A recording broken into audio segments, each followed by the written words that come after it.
Ladies and gentlemen, Scott Feinberg and a young man relatively new to acting, so I hope you'll support him, Mr. Benedict Cumberbatch.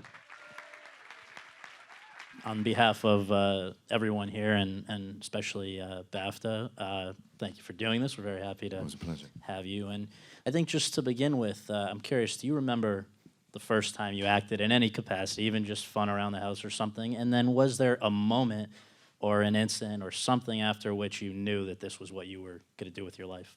I think anyone who's been the mother of children should really answer that question. I probably acted up when I was very, very young and too young to remember. But as far as doing stuff at school, I think my first memory was being a town crier in a weird sort of fairy tale fantasy. And I remember, one of the reasons I remember is there was a video of it. And I came on the middle of the stage and clashed these big cymbals and sort of announced very proudly what was about to happen, or that part of the story, just sort of moving the narrative on.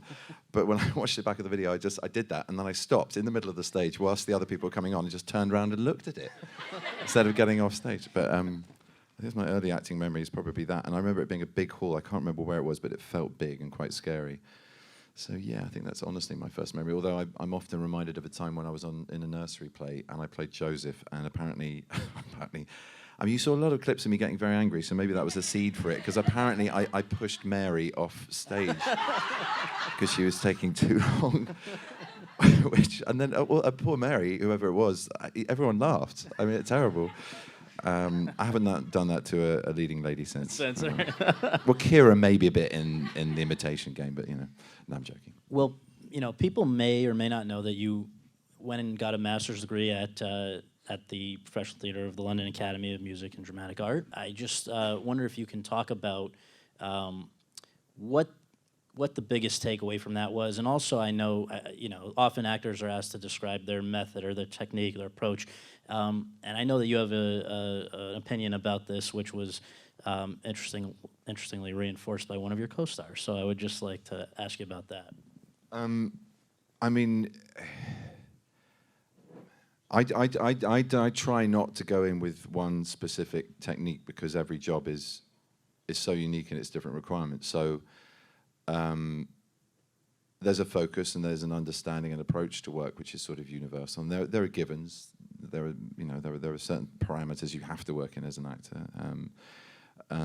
Sometimes they're the hardest to maintain. Timekeeping is one of them, and I'm notoriously bad at that. And learning your lines, and I'm all right at that at times, and sometimes it can get overwhelming, with especially that clip you saw at the end with that character. He's quite vivacious, so there are good days and bad days. But yeah, I would say that it's just, I've always felt instinctively that it would limit the range of the work that you are capable of doing if you had one method that you imposed on everybody else that you're collaborating with. And so, obviously, as a student, actually, first I got my MA at Manchester. I think it's an MA at Lambda as well, but I'm not sure. It was really a postgraduate one-year course. I'm not even sure I got an MA there. I think that was more to do with Manchester, where I did 3 years of drama. And an awful lot of plays, an awful lot of acting, but an awful lot of other things around that which fed into the acting. And I think that started my kind of understanding that it's part of a total art form. It's not just something in isolation, because I was studying, I don't know, everything from sort of post-World War II American theatre to drama as therapy in prisons and probation, to writing courses, to sort of early Russian revolutionary cinema, Russian Revolution cinema. And it just gave me an appreciation of context. And I think from that, it gave me an appreciation of what the duty is to kind of, and also the enjoyment of further education as an actor to further research your role. So I went into drama school with that. And of course, at Lambda, like many drama schools, there are various approaches, very much, you know, the inside out or the outside in. But for the first time, I realized after maybe, I don't know, maybe 10 years or something of playing all sorts of different roles, especially after my voice finally broke when I was about, I don't know, 22. I played a lot of girls when I was younger. I played Rosalind and Kate. Oh no, I never played Kate in Tony the Show. I played Petruchio, but who else did I play? Titania in Queen of the Fairies. That was my debut at the all-boys boarding school I went to. But I realized that I had to be a version of myself, and You can never fully escape yourself. You're always partly there. Of course you are, and you're in the limits of your own body to an extent. So it's about understanding that you can do the hatbox stuff. You can have great fun doing everything from playing crap in Crap's Last Tape, aged 22, to Willy Loman rather in Death of a Salesman at 17, to Rosalind, aged 15, literally 2 years before, and have fun with that. You know, really kind of diversify what you want to try and change yourself into. But drama school taught me about just being still and centered, and having a very kind of measured approach to text, to not jump the gun, to sit in the words for longer, not jump to intuition all the time, or at least if you had that first instinct, that you could then work a long way around it to come back full circle to that initial feeling of understanding a character or a moment or an objective or an obstacle to overcome. And it employed that language. So, you know, it's all this stuff you get on acting page 1. And that was really useful, just to put the brakes on and just evaluate where I was with that, my real understanding of it, and not just skim over it, which obviously I think I probably had done a lot at school. And have you, when you've worked with various interesting I know, veteran he's trying to get me to say, when I worked with Meryl Streep. First bit of name dropping of the evening, but she and I had this conversation because I was watching her bring Vi Wesson to life, and I was going, how the fuck is she doing that? She's playing grief, she's playing esophageal cancer, she's playing the effects of the cancer drugs or not the drugs, she's playing the uppers and downers that she's taking, and she's playing everything that's been boiling in her since a child, since an abused child, being an abused child. And I just saw this actress at the height of her powers being able to play every single note of her character like not even a conductor of an orchestra, but like she was literally running around and playing every instrument. And it was really phenomenal. And I thought, how the hell did you begin? What was the first in? And did you work from the outside in this one? And anyway, we had a cigarette. It was election night, and we were chatting around the balcony. So I've got to ask you. It's wonderful watching you work. And how do you start? Do you have a base that you always build from? And she went, what do you mean, like a specific technique? And I went, yeah. And she went, no, I think it changes all the time. And I went, oh my God, thank God to hear someone say that, because that's what I do. That's what I'd always done. And simply for the reasons that I think it keeps you able to adapt your craft, to learn from those around you. And so, yeah, there are some jobs that are much more like the method than others. I mean, I work with Katie Mitchell in the theatre, and she provides such an intense process.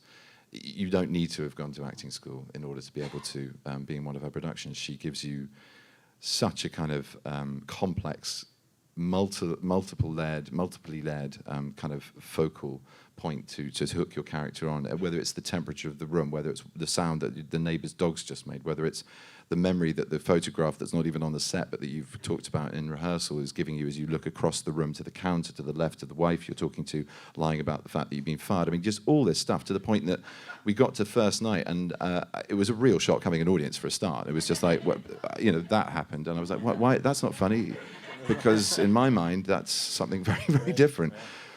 And then once that was played in, it was wonderful. You just really had not a disregard for the audience, much though she's criticised for that. It really isn't what she's about at all. She just builds a doll's house and lifts one of the walls off. And I've always loved watching her work, and thrilled to be a part of it. And I really, for the first time in my life, didn't fear judgment on the press night. I thought, to hell with it.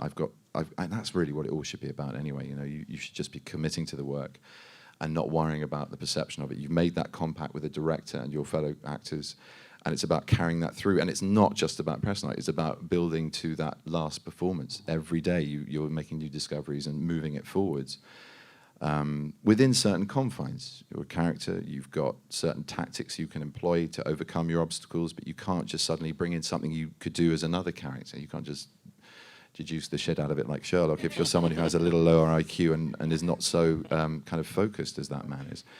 And so, you know, that was extraordinary, and I took a lot from that. And the seeds of that were in drama school, but beyond that, that was the first real calling where I went, wow, I can escape into something that's so focused that I sort of become lost in my task rather than self-conscious about what the effect of what I'm doing is going to be on an audience.